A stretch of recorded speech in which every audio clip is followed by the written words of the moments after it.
Hey guys, good morning everyone and welcome back to my new mini vlog. कैसे आप सभी लोग? Mini vlog नहीं, लॉन्ग व्लॉग। और कैसे आप सभी लोग बताना ज़रूर। मेरी मिनी व्लॉग से लॉन्ग व्लॉग वाली आदत अभी तक गई नहीं है, पता नहीं कब जाएगी, जब धीरे धीरे आदत पड़ ही जाएगी।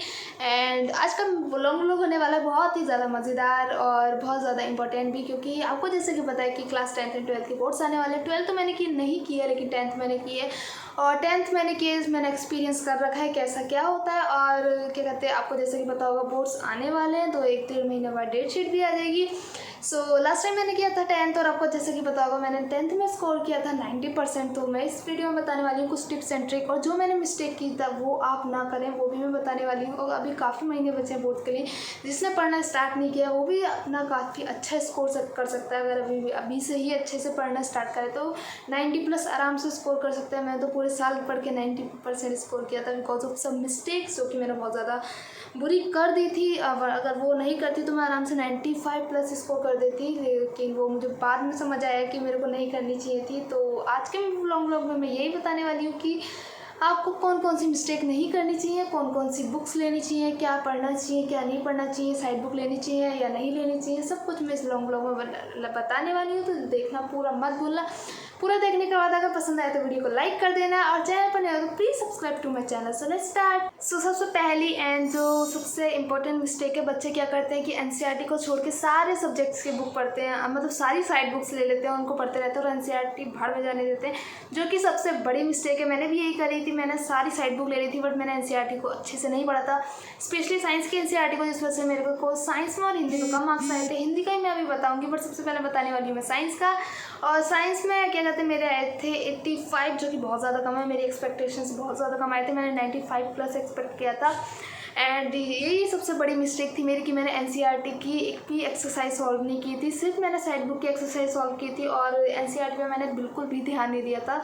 एनसीईआरटी पढ़ना लाइन बाय लाइन बहुत ज़्यादा इंपॉर्टेंट है, सारे सब चैप्टर्स पढ़ना, सारे फॉर्मूलाज फिजिक्स के लर्न करना इज़ वेरी इंपॉर्टेंट। और क्या कहते हैं, बायोलॉजी में तो क्या कहते हैं, वहाँ पे जो भी सारा थ्योरी दे रखी है एनसीईआरटी से ही पढ़ो। स्कूल में जो नोट्स बनवाए हैं वो यूज़ करो, वही पढ़ोगे, तुम्हारे बहुत अच्छे मार्क्स आ जाएंगे। लेकिन अगर इधर उधर के चक्कर में पढ़ोगे कि ये कर लेते हैं वो कर लेते हैं, वो सबसे बड़ी गलत बात होती है। तो वो हमें नहीं करना है, हमें सिर्फ एनसीईआरटी पे फोकस करना है। मिस्टेक नंबर 2, जैसे कि आपको पता होगा कि क्या कहते हैं, हाँ, साइंस मैथ्स और क्या कहते हैं SST is main exam, main subject है, और एसएसटी को भी कोई कोई लोग साइड में छोड़ देते हैं और मैथ्स और साइंस में ही लगे रह जाते हैं, जो कि अपनी सबसे बड़ी मिस्टेक है। हिंदी और इंग्लिश को तो बिल्कुल ही साइड में छोड़ देते हैं, जो कि बहुत ज़्यादा स्कोरिंग सब्जेक्ट है। अगर तुमने हिंदी और इंग्लिश अच्छे से पढ़ लिए तो बहुत ज़्यादा मार्क्स वहाँ से स्कोर कर सकते हो, वहाँ से परसेंटेज भी अच्छी बन सकती हो। जिसकी हिंदी मतलब सही नहीं है वो अपने हिंदी पे ध्यान दे, जिसकी इंग्लिश सही नहीं है वो अपनी इंग्लिश पे ध्यान दे, क्योंकि ये तो बहुत ज़्यादा स्कोरिंग सब्जेक्ट है। एंड प्लस एसएसटी ऑल्सो, कुछ बच्चे क्या करते हैं, एसएसटी को ऐसे ही छोड़ देते हैं, पढ़ते नहीं है। मैंने नहीं किया था ये, मैंने एसएसटी में अच्छे मार्क्स स्कोर किए थे, मतलब 93 आए थे मेरे। एंड मैंने एसएसटी को ध्यान से पढ़ा था, शुरू से पढ़ा था, इसलिए मैंने इतना स्कोर करा। बट मैंने एक गलती कर दी थी, मैंने हिंदी को बिल्कुल ही साइड में छोड़ दिया था, मतलब हिंदी मैंने खोल के भी नहीं देखी थी, और लास्ट में मैंने पढ़ी थी हिंदी। बल्कि मेरी हिंदी बचपन से ही किया, मेरे हिंदी में कम ही मार्क्स आते हैं, मतलब पता नहीं क्या होता है, मिस्टेक्स हो जाती है, मात्राओं में मिस्टेक्स हो जाती है, इस वजह से मेरे बहुत ज़्यादा कम मार्क्स आते हैं। एंड उस वजह से मेरे काफ़ी ज़्यादा मार्क्स कट गए थे हिंदी में। तो हिंदी और इंग्लिश ऐसे सब्जेक्ट है, और प्लस एसएसटी ऐसे सब्जेक्ट है जिसमें आप काफ़ी अच्छा स्कोर कर सकते हो। अगर आपसे एसएसटी और मैथ्स भी नहीं आती तो या फिर कोई कमज़ोर है, आपको उस पर भी ध्यान देना है। बट ये नहीं कि उन बाकी के 3 सब्जेक्ट के आपके पास कोई साइड बाय साइड सब्जेक्ट होगा। मेरे पास तो नहीं था, वरना काफ़ी स्कूलों में 6 सब्जेक्ट होते हैं, उनको भी देखना था कि आप अगर आपके हिंदी या इंग्लिश या मैथ या साइंस एसएसटी में से किसी में कम मार्क्स आ रहे हैं तो आप उसको वहाँ से रिप्लेस कर सको, तो उस साइड सब्जेक्ट जो है आपके पास उस पर भी ध्यान दे रहे हैं। तो बस यही है, क्या कहते हैं, सेकंड टिप कि कभी भी हमें इंग्लिश और हिंदी को हमें अनदेखा नहीं करना है। हमें हिंदी इंग्लिश ध्यान से पढ़नी है, एनसीईआरटी से ही पढ़नी है, पर ध्यान से पढ़नी है। डेली आधा घंटा निकाल के तो हम पढ़ सकते हैं। और हिंदी में स्पेशली हिंदी में स्पेशली व्याकरण और इंग्लिश में स्पेशली ग्रामर हमें ध्यान से पढ़ना होता है, क्योंकि इसमें बहुत ज़्यादा काफ़ी मार्क्स हम स्कोर कर लेते हैं। एंड ये टिप नंबर 2 थी। टिप नंबर 3 मैथ्स से रिलेटेड है। मैथ्स काफ़ी बच्चे क्या करते हैं कि मैथ्स पढ़ने के बाद एनसीईआरटी पढ़ने के बाद उसको छोड़ देते हैं कि आपकी एनसीईआरटी पूरी होगी तो उसको साइड में जाने देते हैं। जैसे कि मैंने आपको बताया, कोई कोई बच्चे कहते हैं कि मैथ्स ज़्यादा पढ़ते हैं, कोई कोई कहते हैं मैथ्स पूरी हो गई तो बिल्कुल ही छोड़ देते हैं। तो अगर आपका कोई भी सब्जेक्ट, मैथ्स हो, हिंदी हो, इंग्लिश हो, कोई भी सब्जेक्ट का अगर सिलेबस पूरा हो गया हो वक्त से पहले ही, तो आपको उसको बीच बीच में रिवाइज करते रहना है, उसको अच्छे से पढ़ते रहना है। और कहीं से आपको सैम्पल पेपर खरीद लेने, या फिर अपना CBSE भी क्या कहते हैं सैम्पल पेपर बहुत ज़्यादा प्रोवाइड करता है, क्वेश्चन बैंक भी प्रोवाइड करता है। लिंक होती है एक, कुछ नाम से मेरे को तो भूल गई, अभी मेरे को 1 साल होने वाला है कोर्स दिए हुए।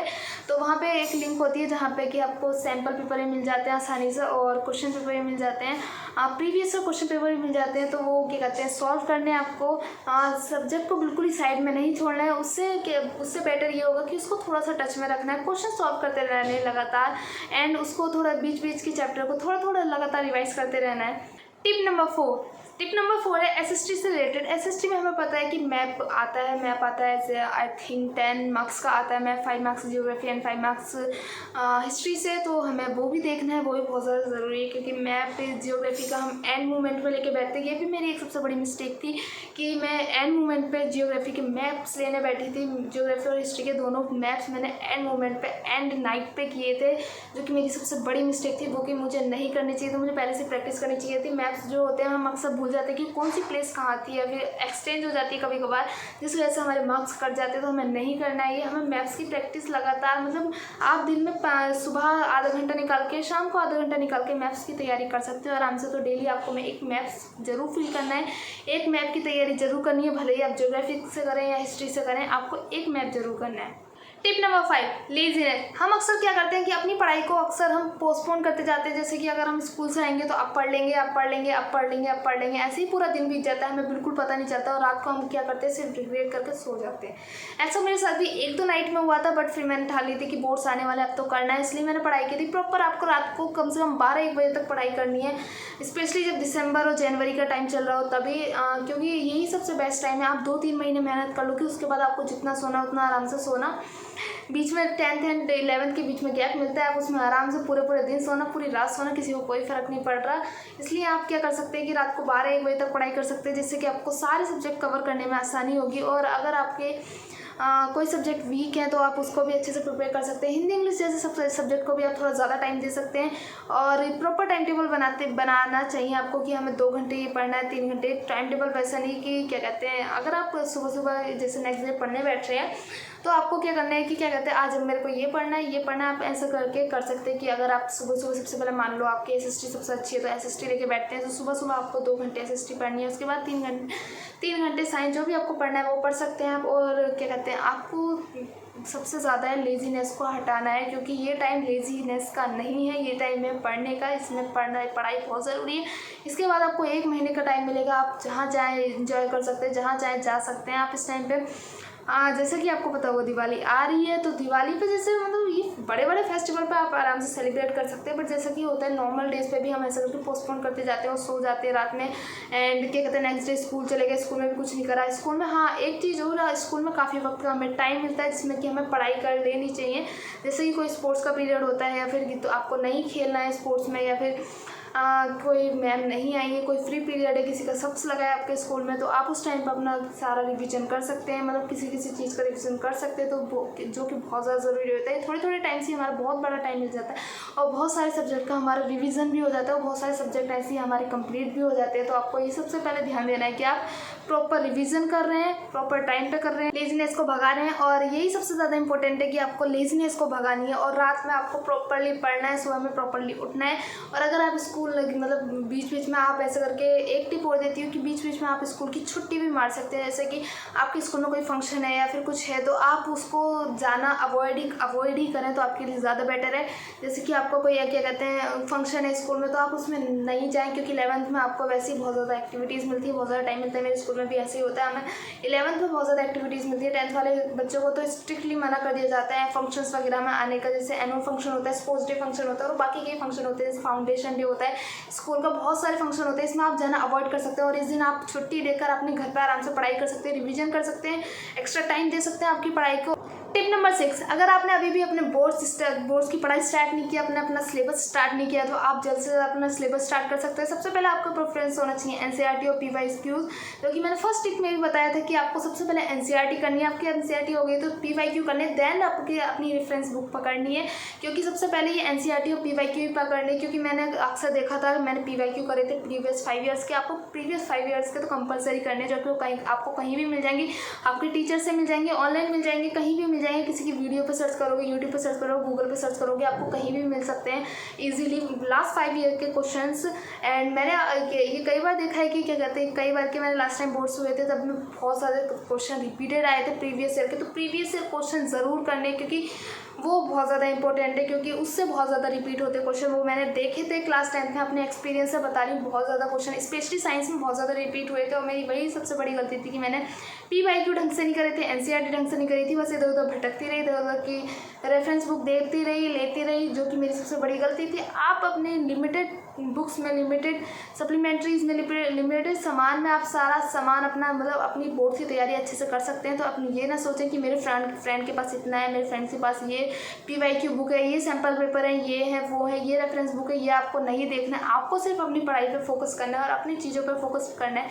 आपको लिमिटेड चीज़ें रखनी है, लेकिन अच्छे से रखनी है। जैसे कि एनसीईआरटी हमें अच्छे से पढ़नी है, पीवाईक्यू अच्छे से पढ़ने। जब हमारा ये हो जाए तो हमें प्रॉपर रिविजन करना है, प्रॉपर रिविजन हो जाए तो जैसे एसएसटी में मैथ्स करने हैं, मैथ हो जाए तो जैसे कि हो गया मैथ्स में अब मैं एक सजेशन और देती हूँ कि मैथ्स में आप अपना साइड बुक प्रेफर कर सकते हैं, क्योंकि मैथ्स में एनसीईआरटी से मतलब एनसीईआरटी से बेसिक वालों का हो जाता है, बट स्टैंडर्ड से नहीं होता। जैसे कि मैं बता दे रही हूँ, मैंने मैथ्स में अपने टाइम पे 7-8 बुक करी थी, 7-8 बुक नहीं, मतलब 3-4 बुक तो करी थी मैंने, ज़्यादा बोल दिया था अभी।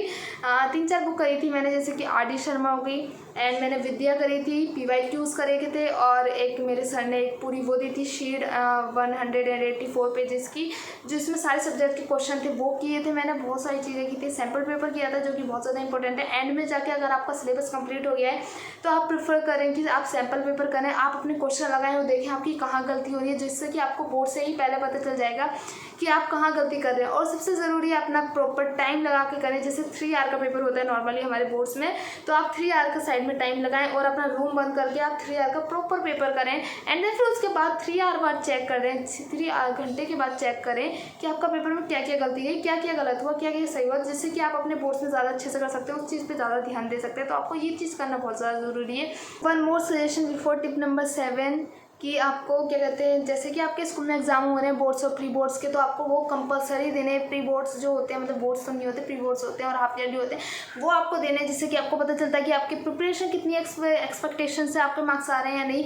और हाँ, कभी प्री बोर्ड्स में हमारे एक्सपेक्टेशन के जितने मार्क्स नहीं आते, क्योंकि प्री बोर्ड्स का पेपर जनरली हार्ड बनता है, बहुत ज़्यादा हार्ड बनता है, क्योंकि क्या कहते हैं बच्चे की उस पर भी देखा जाता है। जनरली स्कूलों में तो यही होता है, प्री बोर्ड्स का पेपर हार्ड बनता है। मेरे को आपके स्कूल का पता नहीं, तो आपको प्री बोर्ड्स एग्जाम ज़रूर देने, जिससे कि हमें एक्सपीरियंस हो जाता है कि एग्ज़ाम कैसे होंगे, उसमें पूरा दिखाया जाता है कि कैसे। मेरे स्कूल में तो ऐसा होता है कि क्या कहते हैं पूरा प्रॉपर वैसे ही एडमिट कार्ड बनता है, वैसे ही क्या कहते हैं क्लास में एंट्री होती है, जिससे कि हमें एक्सपीरियंस हो जाता है कि कैसा पेपर होने वाला है, कैसा हमें अपनी क्या कहते हैं फॉर्म फिल करनी है, और अपनी फॉर्म हमेशा ध्यान से फिल करनी है। जैसे कि मैंने नाम में, मेरी क्लास में एक लड़की थी जो कि अपनी हमेशा नाम में गलती कर देती थी, तो आपको वो नहीं करना, बहुत ज़्यादा ध्यान से करना है, कैपिटल लेटर्स में करना है। Number 7 and the last tip जो कि होने वाली है अपना, अगर आपके बोर्ड्स चल रहे हैं, आपके बोर्ड्स आ गए, तो क्या कहते हैं आपको क्या करना है, प्रॉपर्ली क्या कहते हैं नाइट की नींद लेनी है, क्योंकि अगले दिन आपको एग्जाम में फिर बहुत ज़्यादा नींद आती है, जो कि मैंने एक एग्जाम में गलती कर दी थी।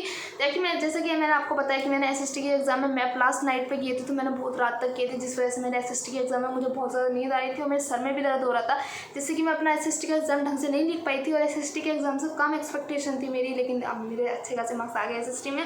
तो आपको ये नहीं करना है बिल्कुल भी। हर एग्जाम के एक दिन पहले आपको प्रॉपर नींद लेनी है, आप 11-12 बजे सो जाना है और प्रॉपर कम से कम 6-7 घंटे की, लिमिटेड 7 घंटे की नींद लेके आपको जाना है, क्योंकि कहते हैं क्योंकि बहुत ज़्यादा ज़रूरी है नींद। मैं अपने एक्सपीरियंस से बता रही हूँ, मेरे एसएसटी के एग्जाम में मेरे बहुत गंदा वाला सर में दर्द हुआ था, जो कि आपको नहीं करना है। आपको प्रॉपर नींद लेके जाना है, ताकि आपका माइंड सुबह सुबह अच्छे से फ्रेश होके उठे और अच्छे से आप पेपर लिख पाओ। तो ये थी टिप नंबर 7, और आप अपने एग्ज़ाम अच्छे से देना। और जैसे कि आपको पता है दिवाली भी आने वाली है, तो दिवाली अच्छे से सेलिब्रेट करना, ये नहीं है कि अगर बोर्ड्स है तो बोर्ड्स पे फोकस करना है, आप दिवाली भी अच्छे से अपना सेलिब्रेट करना, सारे फेस्टिवल्स भी अच्छे से सेलिब्रेट करना, बट उतना ही टाइम अपनी पढ़ाई को भी देना। जब आपका नॉर्मल डेज चल रहे हैं तो उसमें आपको ये नहीं है आप फ़ोन देख लेते हैं, खेल लेते हैं, ये कर लेते हैं, वो कर लेते हैं, उस टाइम का आपको पढ़ाई पे फोकस करना ज़्यादा ज़रूरी है, रेदर देन कि आप क्या कहते हैं कोई फेस्टिवल है तो आप ये सोच रहे हैं कि हाँ मेरी पढ़ाई इतनी ज़्यादा छूट रही है, ये वो, तो वो आपको नहीं करना है। तो क्या कहते हैं, दिस वाज द टिप्स। अगर आपको पसंद आई हो तो प्लीज़ वीडियो को लाइक कर देना, चैनल पर नहीं हो तो please subscribe to my channel for such and more tips, and that's all for today. Thanks for watching, video पसंद आए तो like share subscribe, bye bye.